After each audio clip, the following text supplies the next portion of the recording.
My earthly life, too, was subjected to the same temptations and battles which you have to overcome. I, too, had to struggle in order to bring all substances of the earthly body into the right order. I, too, knew and had to fight against cravings, for I was afflicted by the same weaknesses which cause you problems, and only my inherent willpower mastered them. Hence I used force on my body. I did not allow it to gain control over my soul, but prevailed over it, and was able to do so by virtue of the love which flared up in me as I lived among the enslaved human race. I saw the adversity around me which aggrieved people both in an earthly way as well as spiritually, and the burning desire to help them arose in me. For that reason I paid no attention to the body's desire in me. I did not oblige it, for I knew, had I paid attention and satisfied my physical cravings, I would only have weakened in my willingness to help.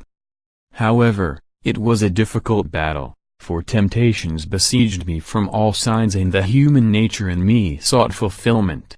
But my soul turned to God. The stronger the temptations became, the more it looked for the connection with the Father, and therefore it also received increasingly more strength, because this bond never remained ineffective. My life on earth was truly not an easy one until the complete unification with the Father's Spirit had taken place.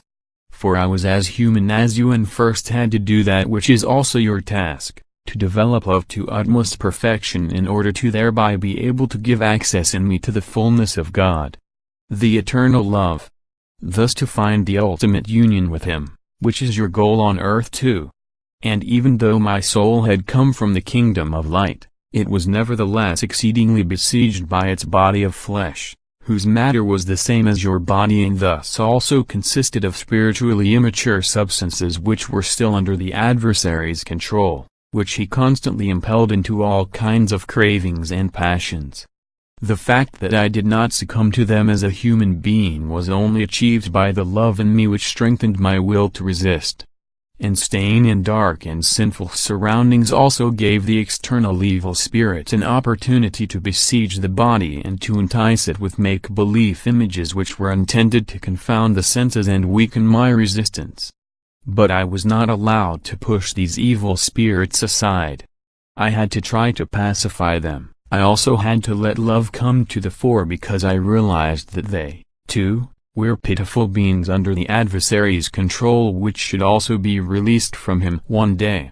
And therefore I did not use force against these evil spirits, but had to exercise patience and gentleness. I had to resist them and calm them down through my willingness to love until they let go of me by themselves. I was a human being and had to fight and suffer like a human, because all this was part of the act of salvation I wanted to accomplish for my fallen brothers. For at the same time I also wanted to show people how they can master their weaknesses and cravings. I wanted to exemplify to them the life which should help them gain freedom and achieve unification with the Eternal Father. I wanted to prove to them that it is possible to resist all temptation with the strength of love, that love is the first and last condition in order to live earthly life successfully, to become perfect and to unite with God. The love in me made me, as a human being, realize the cause of the wretched state, just as you humans can only gain the right understanding through love. And the love in me also gave me the strong will to carry out the act of salvation on account of which my soul had embodied itself on earth.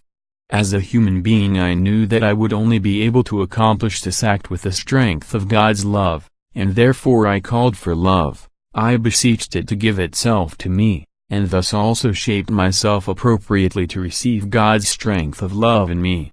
I tried to resist all cravings. I denied entry to all impure thoughts the adversary wanted to awaken in me. Time and again I confronted him with my love from which he had to flee, and thus soon only love filled my heart.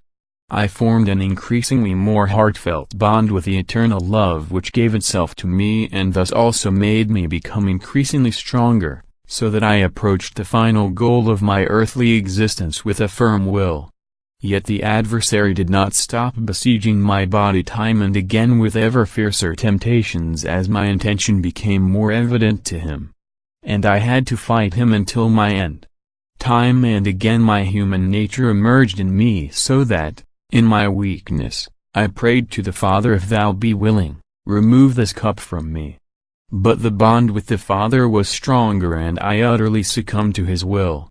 I foresaw humanity's boundless misery, and the love which constantly grew more powerful was ready for humanity's rescue mission. A human being suffered and died a death on the cross, yet this human being was merely a shell for me myself. I was able to take abode in him, and it was love which accomplished the act of salvation. It was love which redeemed humanity's guilt of sin, and this love was I myself. Amen.